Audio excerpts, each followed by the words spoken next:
Good afternoon, everybody. My name is Nancy Vargas, and I'm the chair of this session of 2 Nano, Healthcare and Environment. Please, we have 3 speakers in this session. The first is called Construction, Design and Construction of a Magnetic Signal Detection Flow for Magnetic Nanoparticles that flow through straight microchannels. And by Victor Chuc. Yes, present. Okay. Victor, you have 15 minutes to present us your work. And at the end, 5 minutes more to answer the questions, right? Please. Excuse me, my presentation is visible? You can project your presentation, Victor. You have the control. I'm trying, but the system doesn't allow me.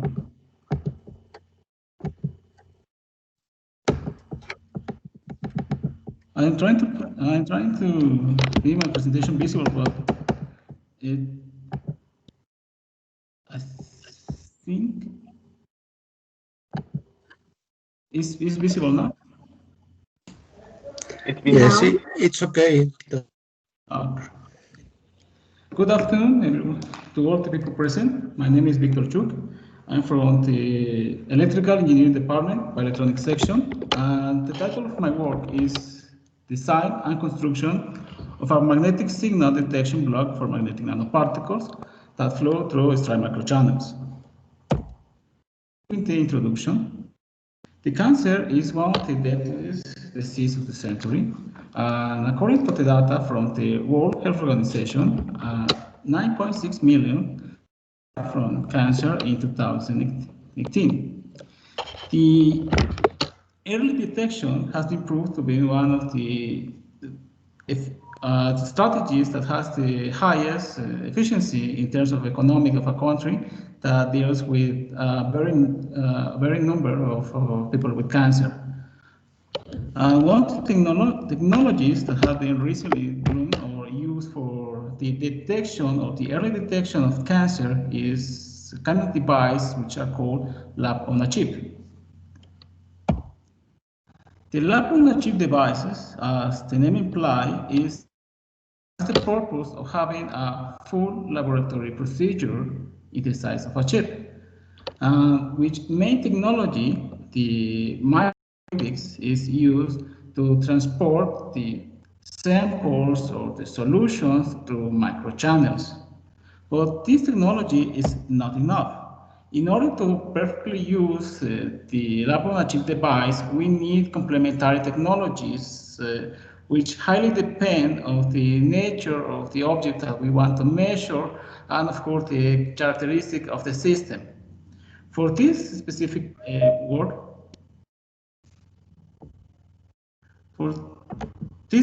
work, we have the magnetic nanoparticles, which has the properties of the superparamagnetic properties. In which case, when the magnetic nanoparticles are in the presence of a magnetic field, they polarize and they align according to the direction of the magnetic field. And with the use of magnetic sensors, we can we can measure the magnetic field from the source and plus the magnetic field produced by the magnetic nanoparticles. Now, it's kind of impractical to use the pure magnetic nanoparticles because the difference of the scale. Meanwhile, we have the human cells that are around 5 to 50 micrometers. We have the pure magnetic nanoparticles are in the size of from 10 to 50 nanometers. So there is a difference in the scale to work with. So in this case, we use the Dynabits. For this example, the Dynabits M2000, M270, because we have that its diameter is approximately 2.8 micrometers. But what are specifically the Dynabits? Well, they are a set of magnetic nanoparticles that are trapped inside a polymer matrix. Not just the use of these devices, it's that the main purpose of these kind of devices is that in the polymer matrix, there are certain chemicals that react to chemicals or molecules. So we can use these Dynabits in order to mark specific molecules, particles, or even cells.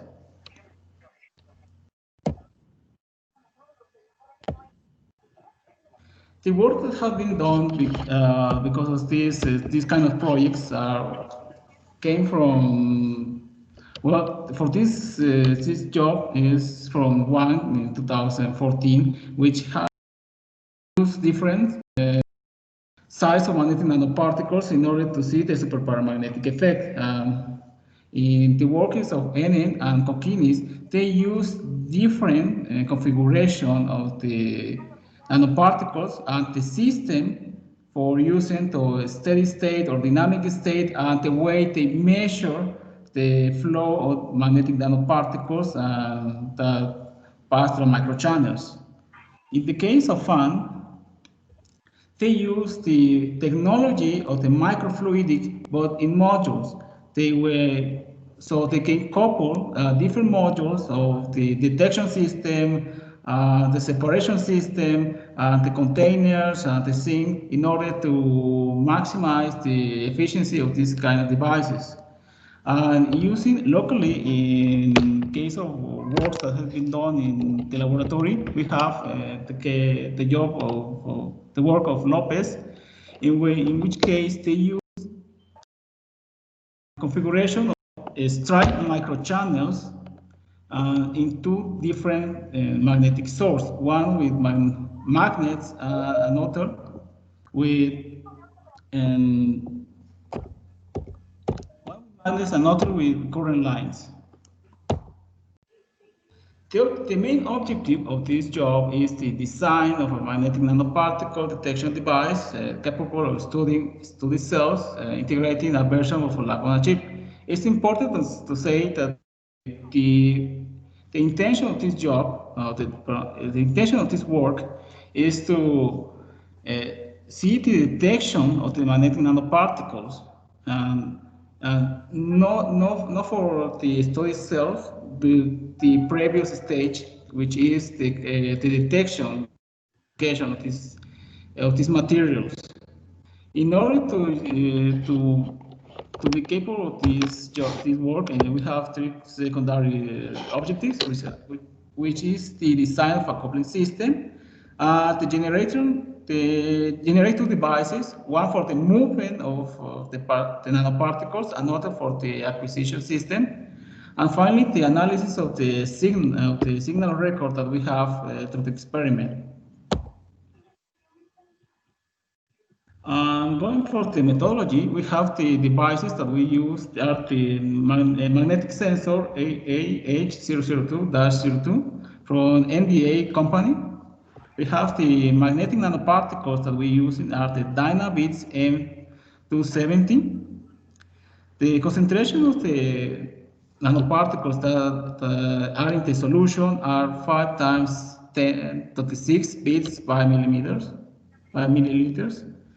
We have the acquisition, the main acquisition that we use are the MCP3202. As we have seen here, the components that we are using are in the scale of the millimeters. Originally, these kind of devices are to use with micrometers, with the micrometers scale, but it's it's extremely difficult to work with this scale. So we are using the next one, which is the millimeters.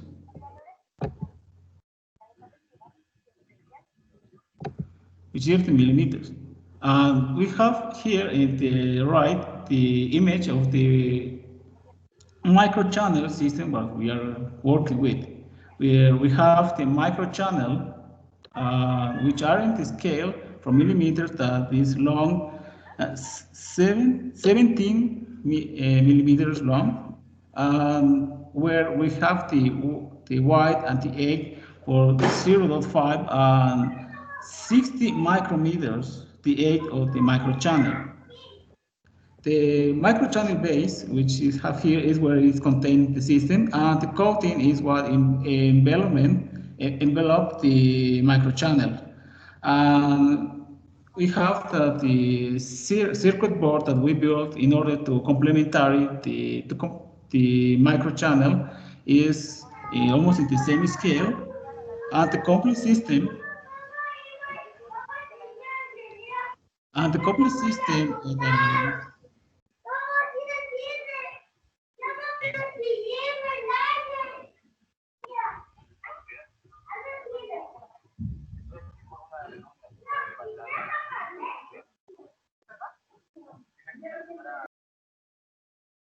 You can continue. I remember distance, please. Your microphone, please.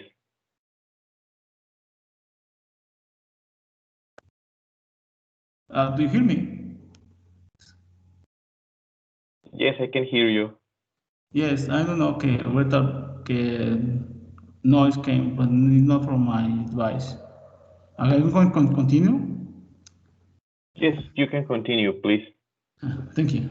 Well, the circuit board that we built is from the same scale, from the same size of the base of the microchannel, and the coupling system, which envelop everything from the microchannel that the circuit board, basically almost in the same size. We are envelop the whole system in it. The design of the circuit is basically, we have a power supply by current. We use a voltage power supply, but we transform to a current, the constant current, in order to avoid the certain noise from the temperature. We have the GMR sensor. The GMR sensor that we're working is a differential one, so we have a differential stage where we have a reference voltage and a low pass filter to complementary the electronic of the system. As we can see here in the image, we have the system, which is basically has the microchannel device, and we have below the electronics, which has the sensor and all the stage for the amplification of the signal. Here we have the between this cable, which is as a current line, which stimulates nanoparticles, magnetic nanoparticles that float on the microchannel. Here we have the hose that feed with the magnetic nanoparticles to our sink. The complete system what we have here as the coupling stage, where we have again the microchannel and the electronic that is below, with the current line that is coupled with the microchannel. The experiment starts with turn on the microliter pump, which flows the concentration of the magnetic nanoparticles. We have the two current supplies. The two power supplies, one for current that feed the current line. We have another, the voltage power supply that feed the electronics. Flow through the channel. We have the recording system with the ADC that we can see in real time with the PC.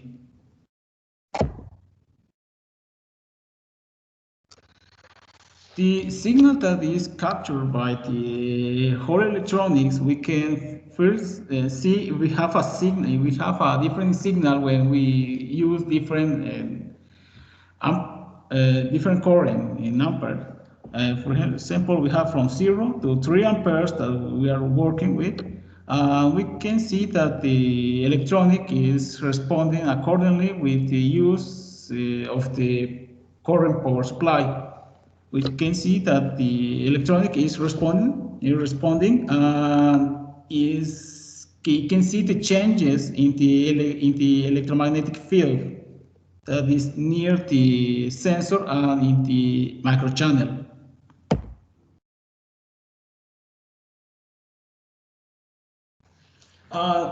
We analyze different signals that we record from the experiment.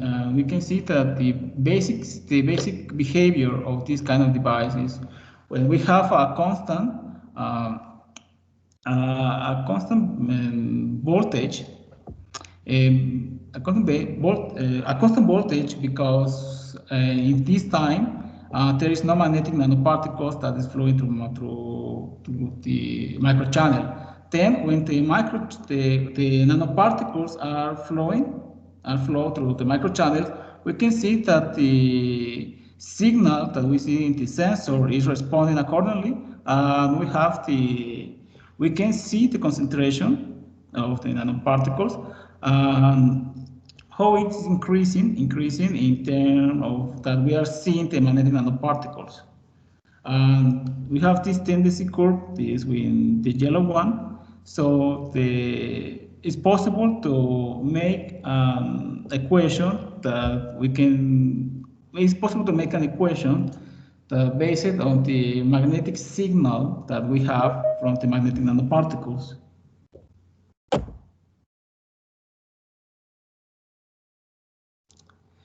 The conclusion to have is we create a system that is based on a chip, not in the same scale, but with the millimeters scale, that was designed to host the different stages of this device. We have the main components are the GMR sensor, the amplification system, and the electronics, as well as the microchannel and the magnetic source as a one. We have no different, at the end, we have no different stages. We have one system that has everything in the smallest possible device. And I'll talk that the signal is just about 40 millivolts that we can see from the flow of the magnetic nanoparticles. The concentration that we are using is 5 times 10 to the 6, which are an improvement of the previous work that we have doing in the laboratory.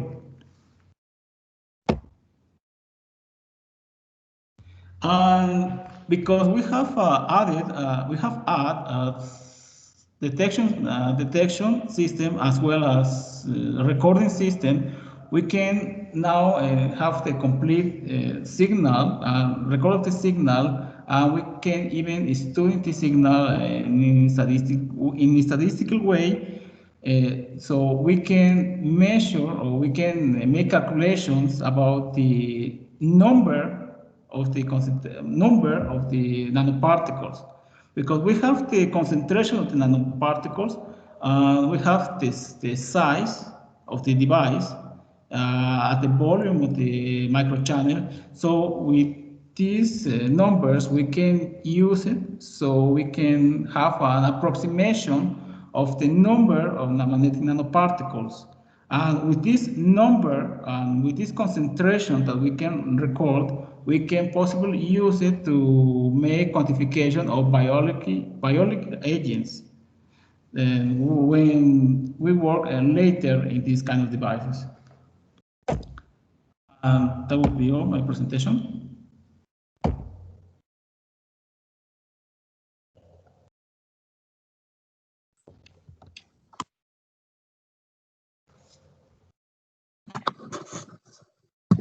Yes, your time is up, but I can see the presentation. Sorry, my lab is, I have a problem with my lab, but I don't know if there some questions.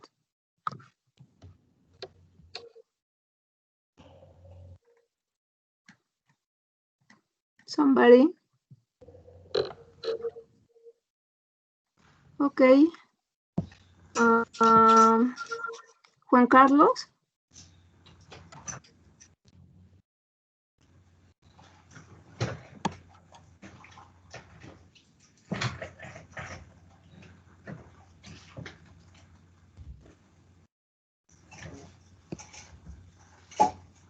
Juan Carlos, what is your question? He says it click as an error.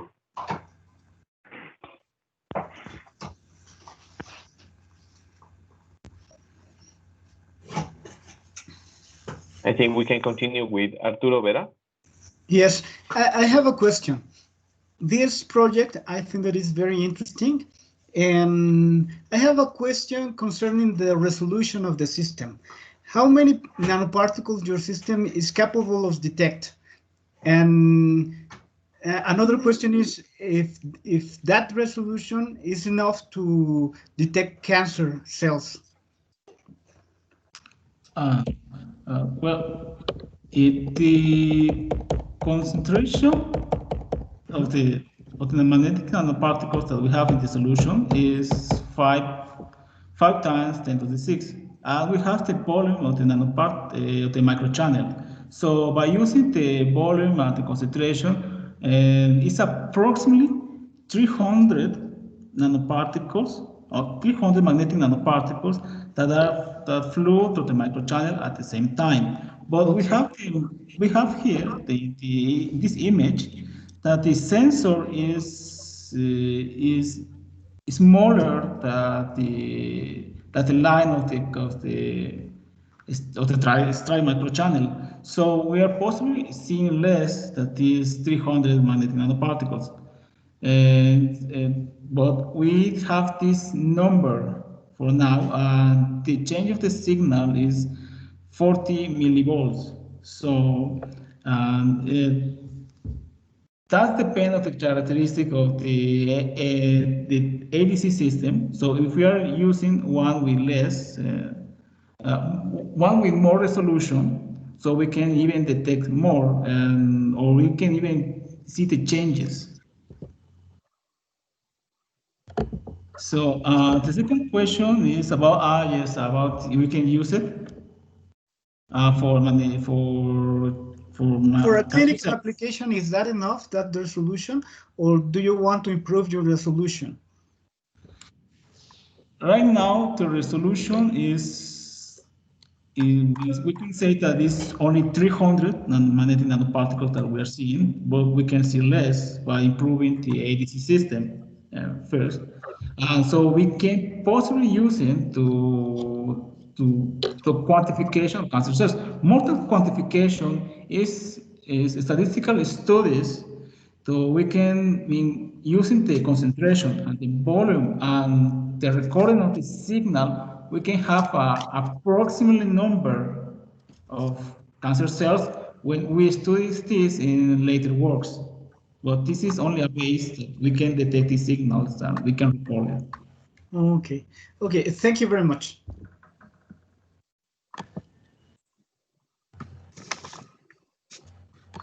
Okay. The next presentation is by Drisya Karathuparathottathil. Drisya? Hi. Yes, I'm Hi. ready. Hi. You can start, please. Okay. Can you see my presentation? Yes, I can see you the presentation. Okay.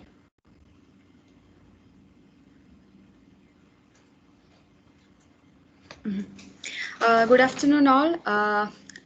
my topic is the synthesis and characterization of bismuth vanadate modified titanium dioxide and its application in the water treatment.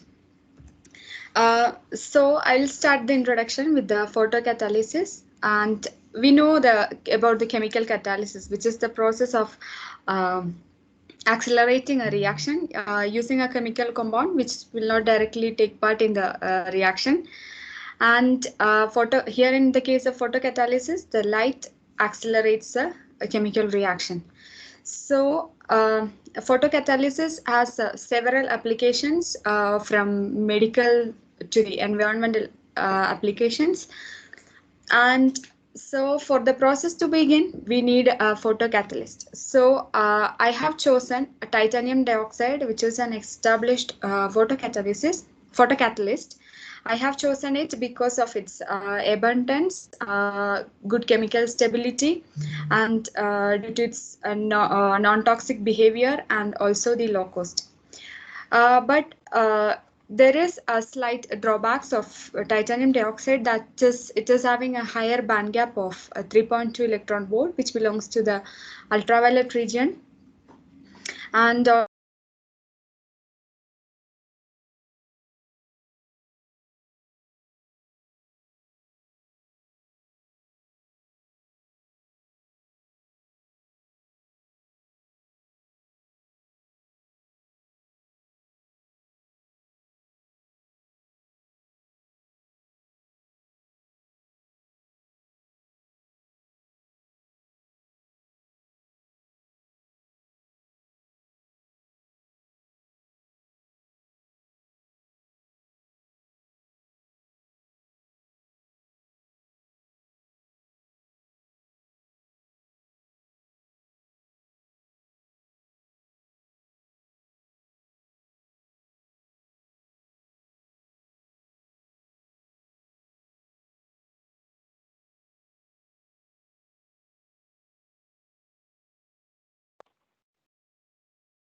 Hello, the other assistant can hear something?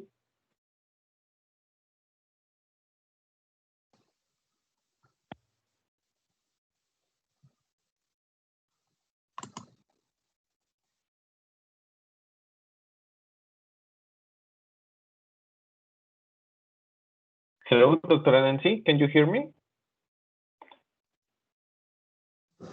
Yes, yes. Oh, okay. I think it's a bad connection problem from Drisya. We can wait a moment for her for a new connection, because I think the connection was lost. Okay, yes.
Drisya, can you hear me?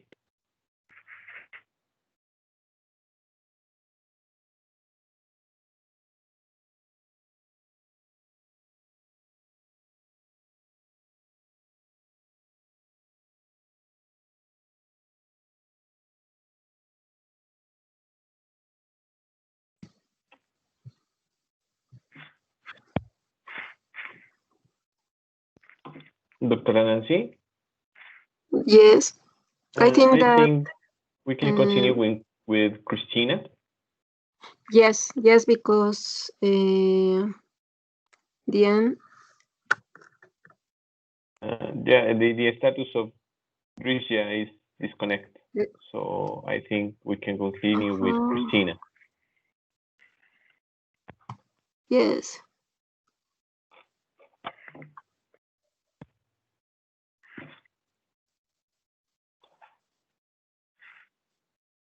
We have only 7 minutes to wait. Drisya, okay. Christeena told me that Drisya has a problem with the laptop. Okay. So then, do you want to continue, Christeena? Yes, we can continue with Christeena.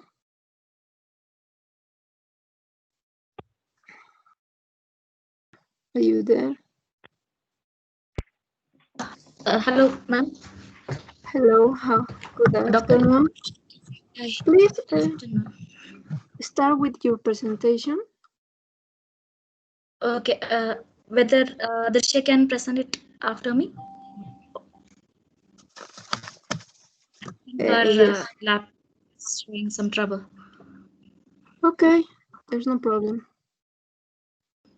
Okay.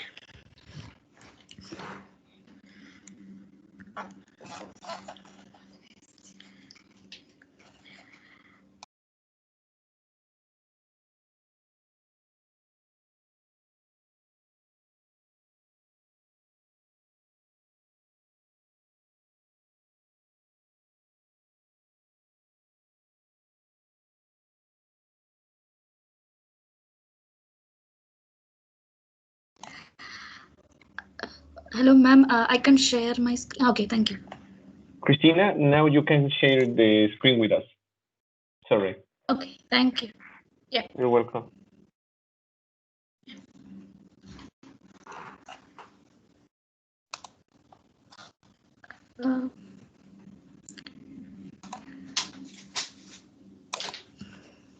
Can you see my presentation?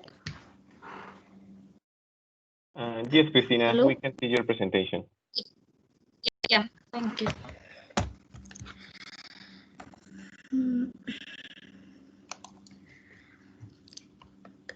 Good afternoon, all.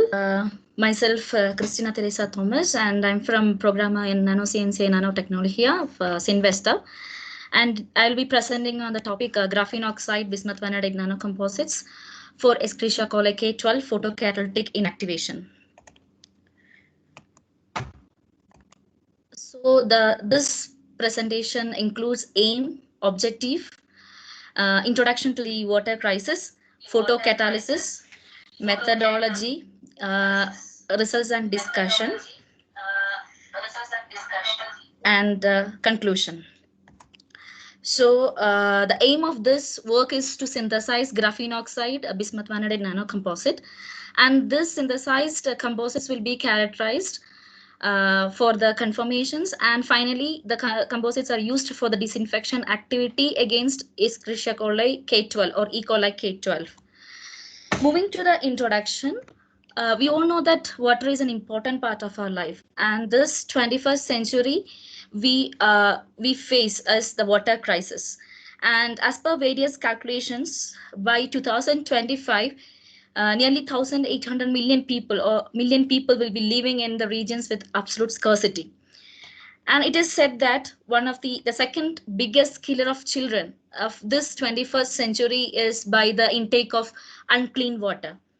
And nearly 85% of the world population lives in the driest half of the planet. And 1 out of every 5 deaths of children under 5 is only due to the water-related diseases. And there are water contaminants, or why this is because of the contaminants that is present in water. So the first thing is that we can categorize into 6, like bacteria, viruses, protozoa, algae, fungi, and parasites. The bacteria which cause this, which act as a contaminant is like coliforms, Escherichia coli, Salmonella, Shigella species, Vibrio species, etc. And these causes various kinds of diseases. And viruses like rotavirus, norovirus, phage MS2, phage 5174, etc. And even these can make a pandemic that we are facing, a kind similar to the one which we are facing now, that is the COVID. And another thing is the protozoa, where Giardia species, Cryptosporidium species, etc., which causes various diseases. And algae include chlorella, anabina, phaeodactylum, etc. And the other group is the fungi, Aspergillus species, Candida species, Fusarium, Penicillium, etc. And parasites are like Ascaris, hookworm. So the presence of these contaminants in water can cause various kinds of diseases or various waterborne diseases. So there are various disinfection methods which is being applied, and they are like ozonation, chlorination, which is very familiar to us, ultraviolet light, chloramines, potassium permanganate, which is very common, and another one is the nanofiltration. But all these traditional disinfection methods has got various disadvantages. Like the first one is the high cost. And another thing is that there is the possibility of generation of the disinfection byproducts. So this presence of this disinfection byproducts in the water and the continuous intake can cause furthermore diseases, something like cancer, etc. And the third disadvantage is the sophisticated systems and the formation of mutants, because after the interaction of these these microorganisms with the chemicals, they are forming more resistive, and there is the chance of formation of mutants. So because of this traditional some of the demerits of these traditional disinfection methods, a new technology has been developed, that is the photocatalysis, where the action is being accelerated by a catalyst.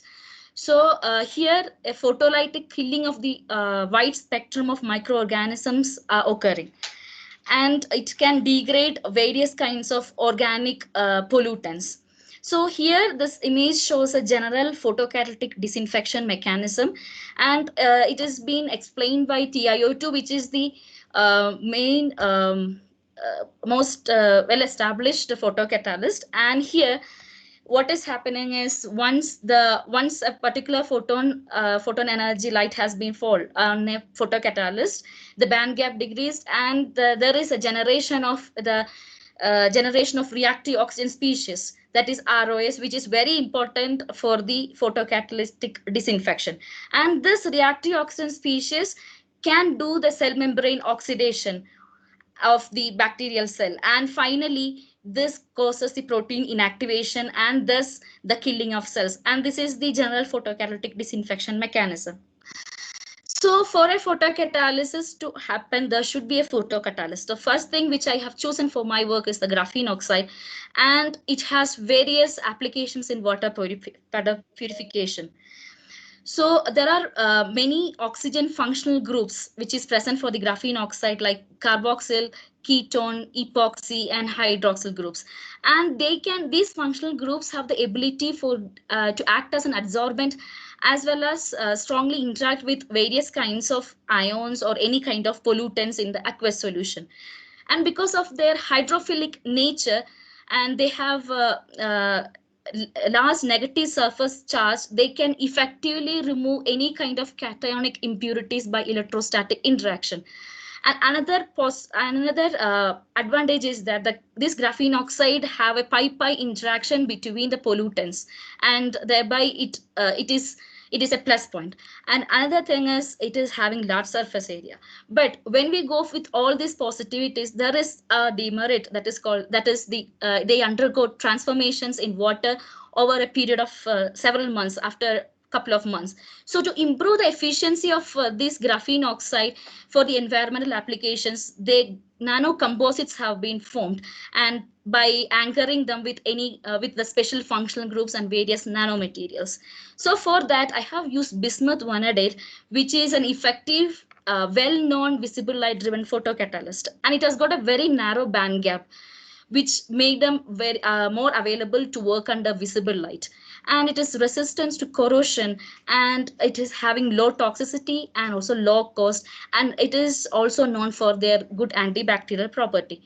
But the disadvantage is it has got a fast electron hole pair recombination. So when both this graphene oxide and bismuth vanadate is being combined, we are getting the advantages of both. And that is the reason why I choose this graphene oxide and bismuth vanadate and to form a nanocomposite. So moving to the methodology, first thing is the synthesis. I need to synthesize the nanocomposite. For that, bismuth vanadate nanoparticles were formed by the Sol-Gel method using the precursors like bismuth nitrate pentahydrate, ammonium metavanadate, and citric acid. And this bismuth vanadate nanoparticles were mixed with graphene oxide dispersion, and this dispersion were taken for ultrasonication, then magnetic stirring, and then we go with the filtration, and finally drying. So I have synthesized 5 different composites, that means the which vary with the weight percentage of graphene oxide. So they are 0.5, 1.1%, 1.5, 2%, and 2.5% of graphene oxide bismuth vanadate nanocomposite. So this is the experimental setup which I have used for the microbial disinfection. And for my study, I have chosen Escherichia coli K12, which is one of the standard organism for the photocatalytic disinfection study. And for this, 16-hour-old culture of E. coli K12 was made, and the concentration was around 10⁻⁹ CFU per ml. And this particular culture was centrifuged and washed with the PBS to obtain pellets to make into a form to have a working bacterial dispersion. So it was diluted with 3 ml of PBS, and finally it was serially diluted to obtain 10⁻⁷ CFU per ml, which is my working condition, that is, which is similar to that of sewage wastewater. So this was serially diluted, and this 10⁻⁷ CFU per ml of bacterial suspension was mixed with the 45 ml of photocatalytic suspension, and it was kept in dark for 30 minutes to obtain an equilibrium. Then it was taken for an irradiation of continuous 2 hours, and samples was taken under regular intervals. So this sampling was has undergone various serial dilution, and finally plating was performed in EMP plates, or eosin methylene blue plates, which is very specific for E. coli, so that no other contamination can occur. So moving to the results and discussion. So the synthesized nanocomposites were first performed for the XRD analysis, and it was shown that there is a polycrystalline in nature, and the bismuth vanadate, which was synthesized from the Sol-Gel method, was of monoclinic tetragonal chelate phase. And because of the low detection limit, the graphene oxide the graphene oxide peaks were not observed, but there was a shift in the peak positions while there is an increase in the graphene oxide content, and the average crystallized size was found to be 25.3 nanometer. So to confirm whether there is a presence of graphene oxide, a Raman analysis were performed. So there is a presence of appearance of stretching and bending vibrations of bismuth vanadate, which is shown here.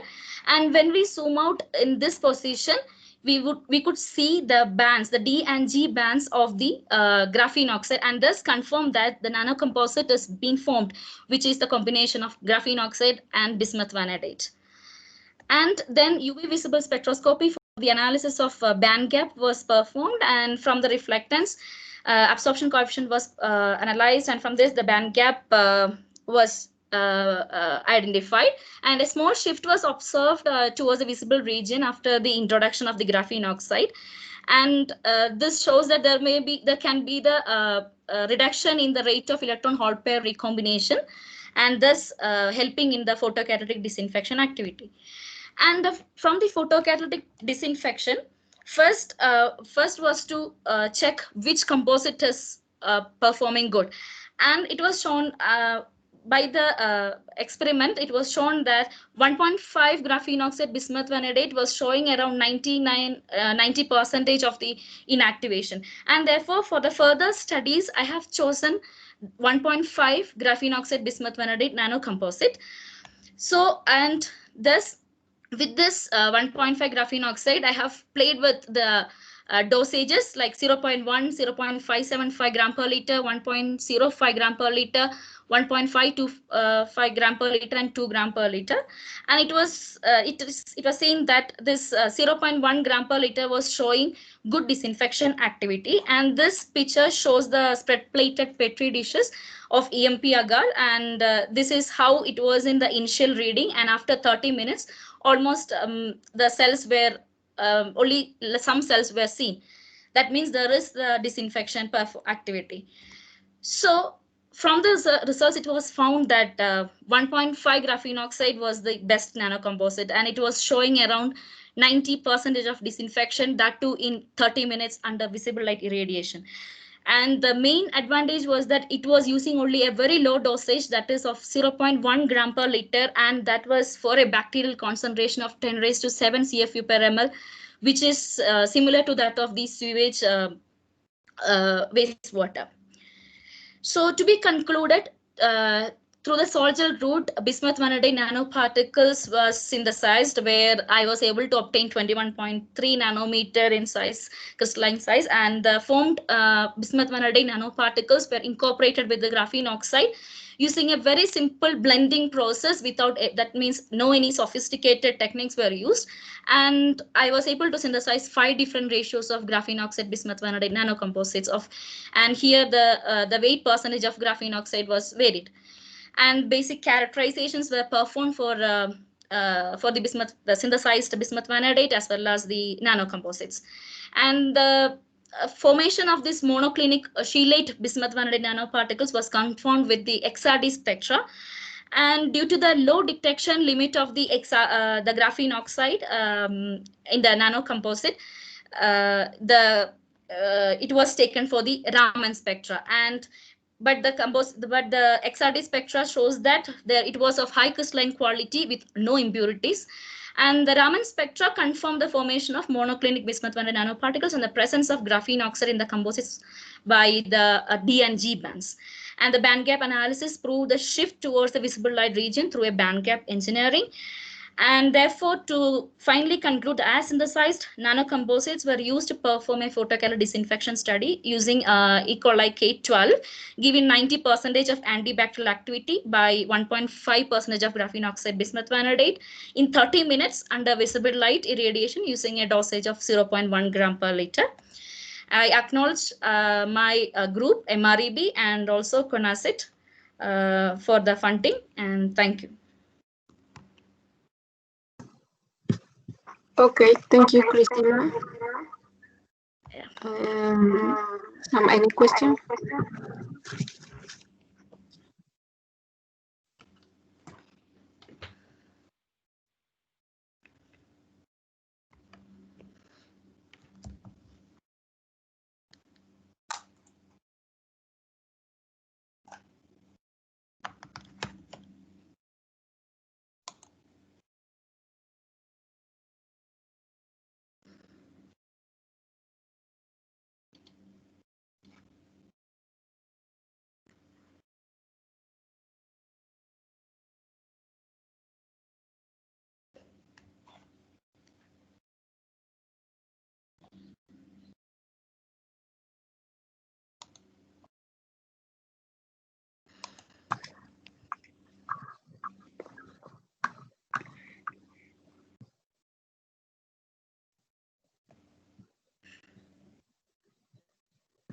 Do you not have a question?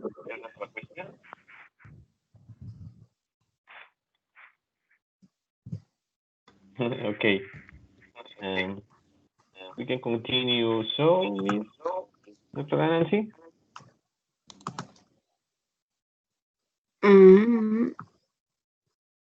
Okay, but Christeena, Yes, ma'am. Hello. you are you are Hi. the last participant of this session. Drisya, can connect with us? No. Yes, ma'am. No. Drisya, can you hear us? Yeah, yes, sir. I can hear. Okay, you can continue with your presentation. Okay. Are you ready? Okay. Yeah. Okay, thank you.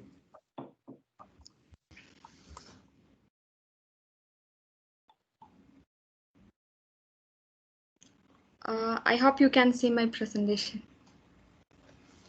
Yeah, we can see it. Good afternoon, all. I'm Drisya, and I'm going to present my work on synthesis and characterization of bismuth vanadate modified titanium dioxide and its application in the water treatment. So I'll start with the photocatalysis, which we all know that the chemical similar to the chemical catalysis, which is the acceleration of a chemical reaction using a chemical compound which will not directly take part in the reaction. But in this case, the light, the photons, accelerates the reaction. So for the photocatalysis, there are several applications, from the medical applications, environmental applications, and etc. And for the to begin the process, we need a photocatalyst. So I have chosen titanium dioxide as a photocatalyst, considering its non-toxic behavior, chemical stability, low-cost nature, and also its abundant. But there are certain drawbacks for this nanomaterial, because it is having a higher band gap that limits its application only in the ultraviolet region of the spectra. And also the fast recombination rate is also its drawback. So in order to avoid all these problems, there are several methodologies available, such as to couple the titanium dioxide with another narrow band gap material, or doping, like that.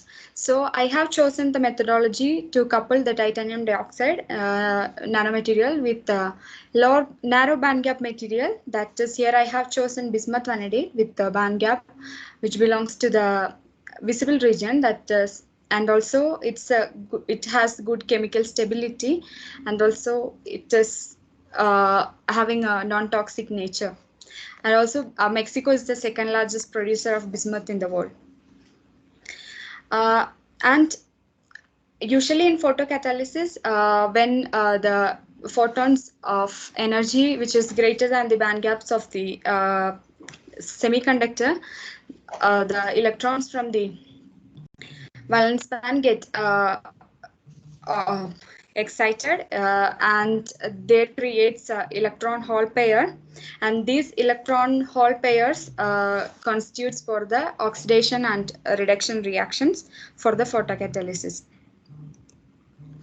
And this material I have chosen for the water treatment applications, because we all know that water crisis is one of the problem the many part of the world is suffering from.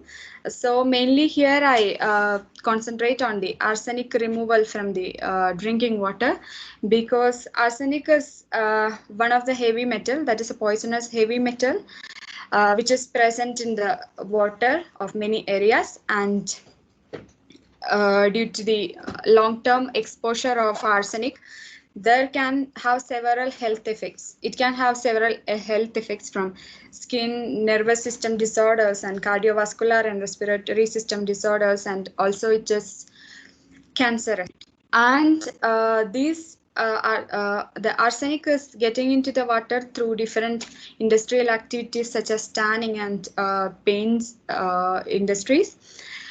And also due to the volcanic eruptions, and also there are a natural source of arsenic that directly leaches into the drinking water. So Mexico is one of such countries which is having a natural source of arsenic in its water resources. And also arsenic exists in two different forms, that is arsenic 3 and arsenic 5. So usually arsenic 3 is considered as more poisonous compared to arsenic 5 because usually in our body, the enzymes and proteins, they are made of thiol and sulfhydryl groups, and this arsenic 3 can get attached and react with these groups, these functional groups, and they can interrupt the metabolism. And also it has it is very permeable to the capillaries and veins. And also once it enter into the human body or animal body, it cannot be, like arsenic 3 is very difficult to be removed by the excretion process. But whereas arsenic 5 is, that's why it is compared to the arsenic 5, it is more poisonous. So I have chosen the photocatalytic methodology for the arsenic removal from the water. So moving to this methodology, first I had to synthesize a photocatalyst, and I have synthesized the modified titanium dioxide, and I modified the titanium dioxide using bismuth vanadate, and this was the methodology. And I synthesized the bismuth vanadate using the bismuth nitrate and ammonium vanadate chemicals. And during one step of the synthesis of bismuth vanadate, I added titanium dioxide to have a modified nanocomposite material.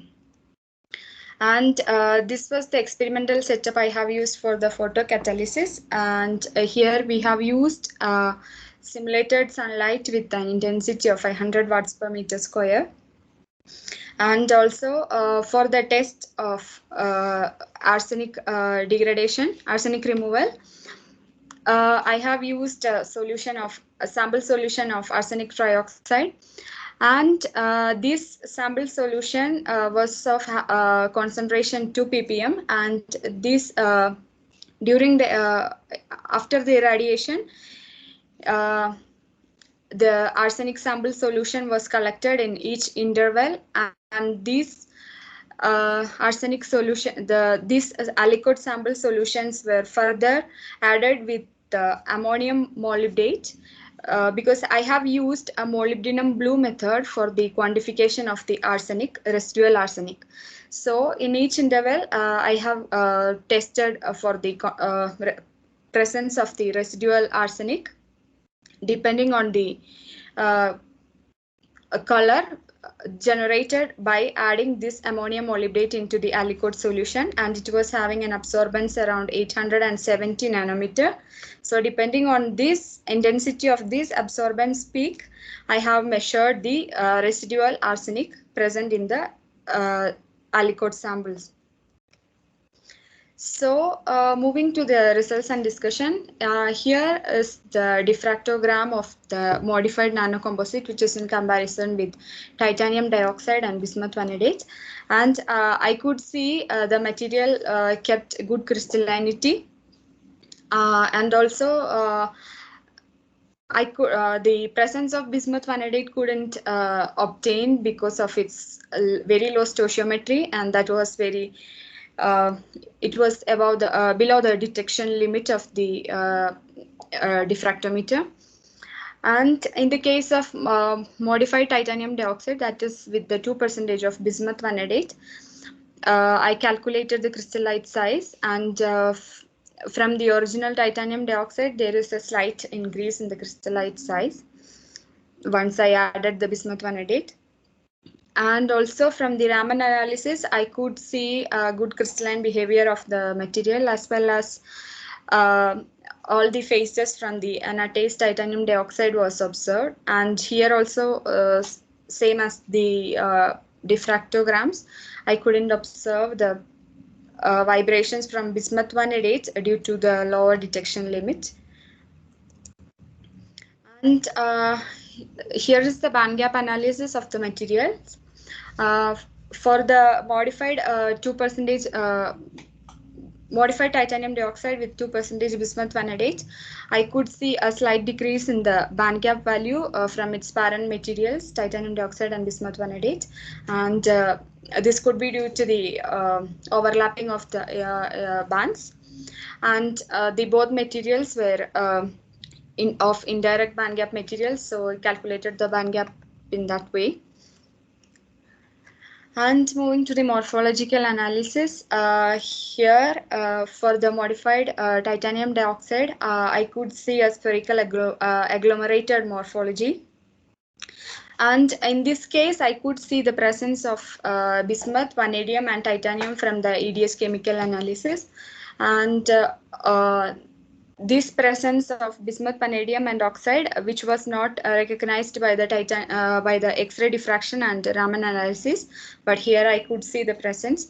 And also the material showed a good homogeneous distribution of the all elements over the material surface. And here here is just the comparison between the pure TiO2 and modified TiO2. And the morphology for the modified TiO2 seems to be more agglomerated and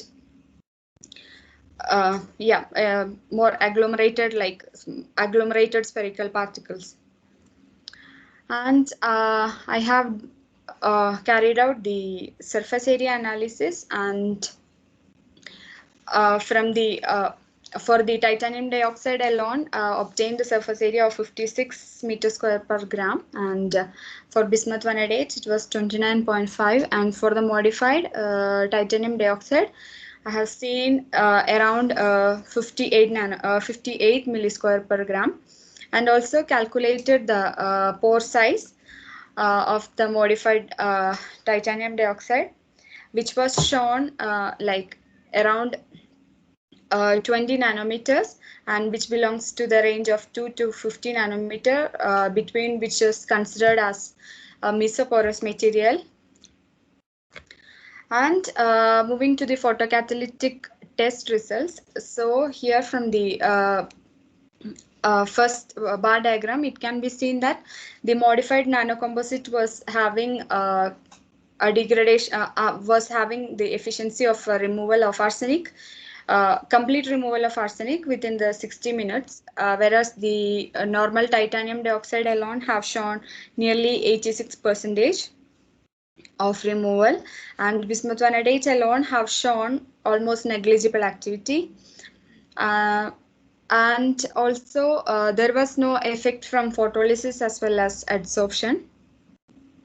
And in the left, I have shown the kinetics of arsenic oxidation, because normally the arsenic is removed in such a way that we have to oxidize the arsenic 3 into arsenic 5, and the arsenic 5 is just get adsorbed by the nanomaterial, and in that way it is getting removed.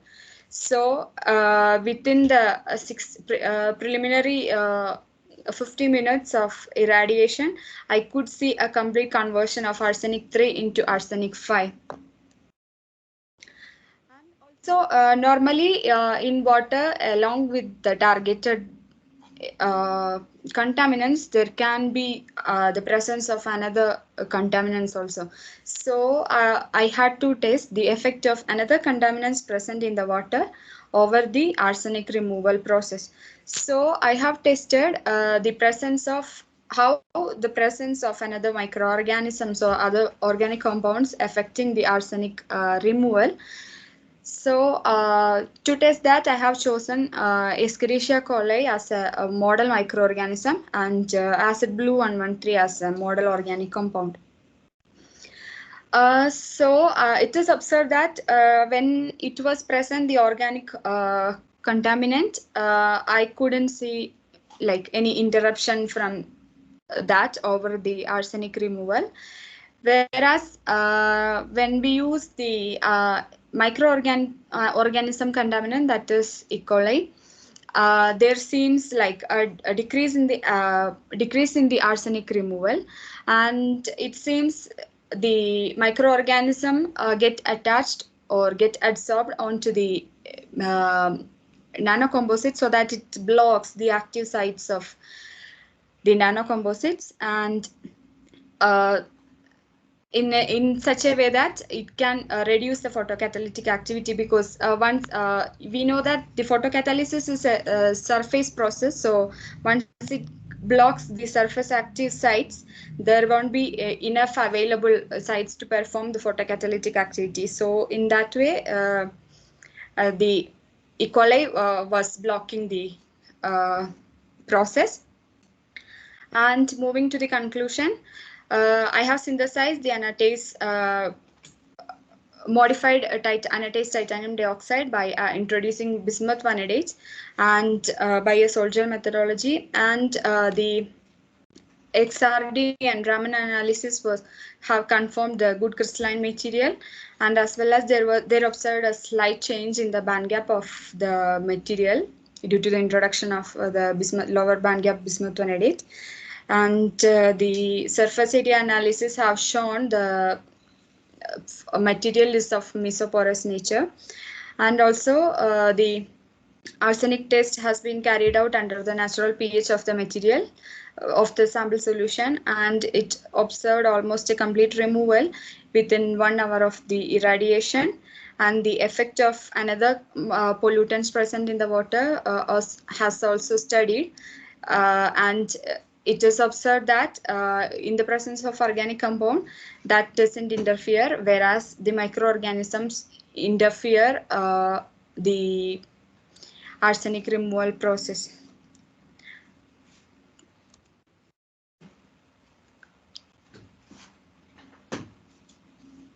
Thank you.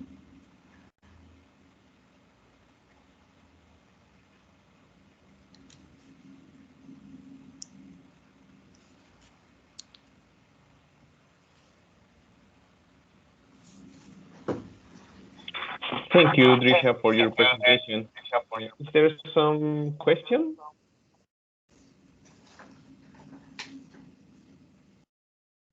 You can raise the hand, clicking the button on the top of the screen, or leave your question in the chat.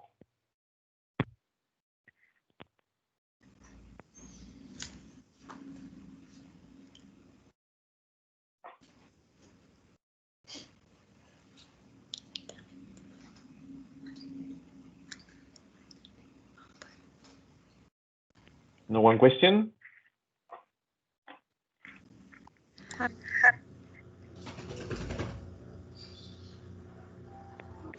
No, Joel. Okay. Well, we can finish the session if there's no question. I have to say thank you to all the presenters. Your work is amazing. Still see you in the future. So thank you for your presentations. Your documents will send to your emails at least in 1 week. So the session is finished.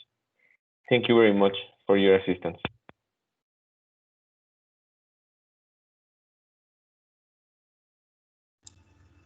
Thank you very much.